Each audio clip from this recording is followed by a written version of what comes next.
Witam wszystkich, którzy mnie oglądacie. Wczoraj, czyli 18 czerwca, spotkaliśmy się w siedzibie naszej partii z członkami, jak i sympatykami Ślązoków razem, co by obgadać sprawa,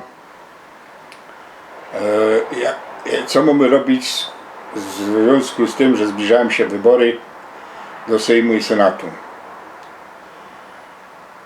Po dyskusji, z kim by tu iść, z kim by tu nie iść, wyłoniła się jedna rzecz.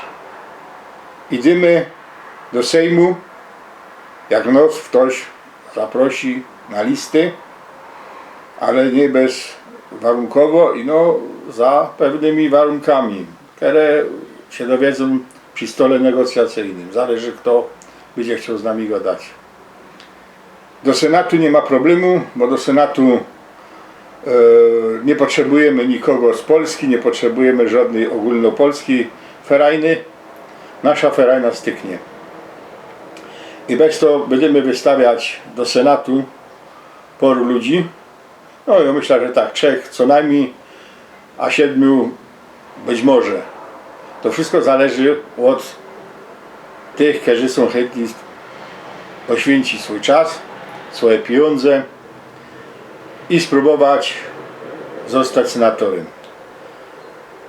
Ja postawił tak jeden warunek, sobie każdy, co chce startować do Senatu i się już na to zdecydował, to żeby krótko do kamery padał, co on z tym swoim mandatem ma zamiar zrobić, jak się dostanie. No bo jak się nie dostanie, to może mu się nie udać nic, no bo nie będzie miał możliwości, nie będzie miał geltu, a za wszystko trzeba zapłacić samemu, jak się chce robić coś dobrego. Bo na złe rzeczy to zawsze się znajdzie jakiś sponsor. I ja robię pierwszy, bo ja wiem, że będę startował do Senatu i powiem coś, co już jak zaczął robić i co łazić koło tego i co będę robił, czy się dostanę do Senatu, czy nie, i tak będę swoje robił. A jest to kształcenie. Kejsik, wielki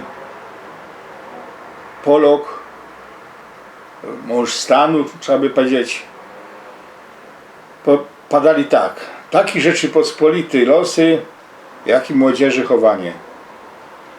Dzisiaj widzimy, jak się obrócimy, że to chowanie jest delikatnie, nie padając łokan stołu rozszać. System kształcenia, ustrój kształcenia jest taki, że zamiast pomagać bajtlom się uczyć, to tych bajtlów indoktrynuje się. Wmawia im się cuda, niewidy, próbuje się ich straszyć, osprawiać głupoty, nie?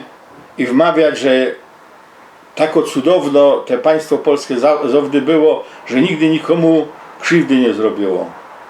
A to nieprawda. Nie ma takiego państwa na świecie, które by nie miało takich zwanych czarnych kart.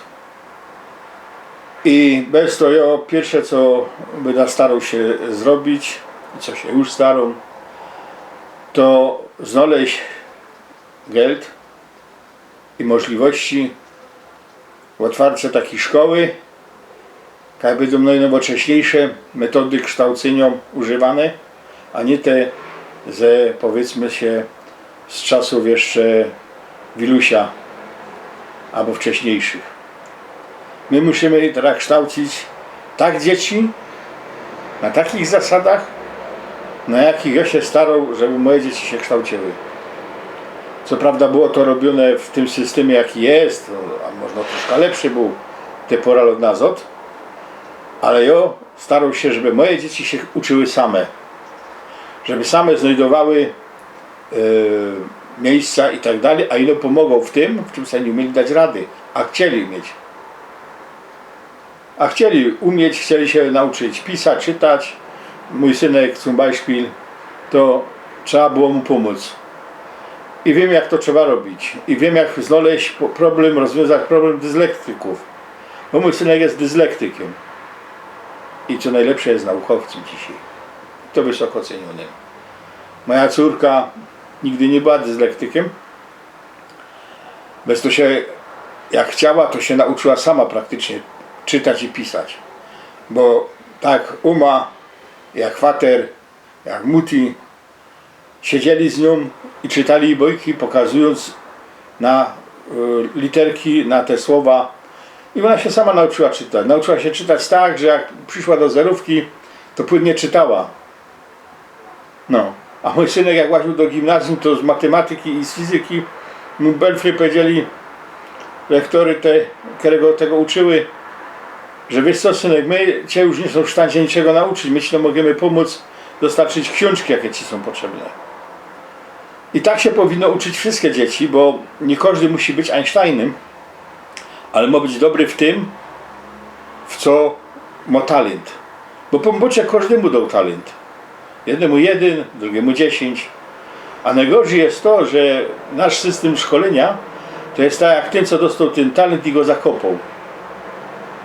Nie? Nasz system kształcenia zakopuje talenty, niszczy je. No to tak, na ostatni dzień roku szkolnego byłoby na tyle. Z pomboczkiem do Józaś.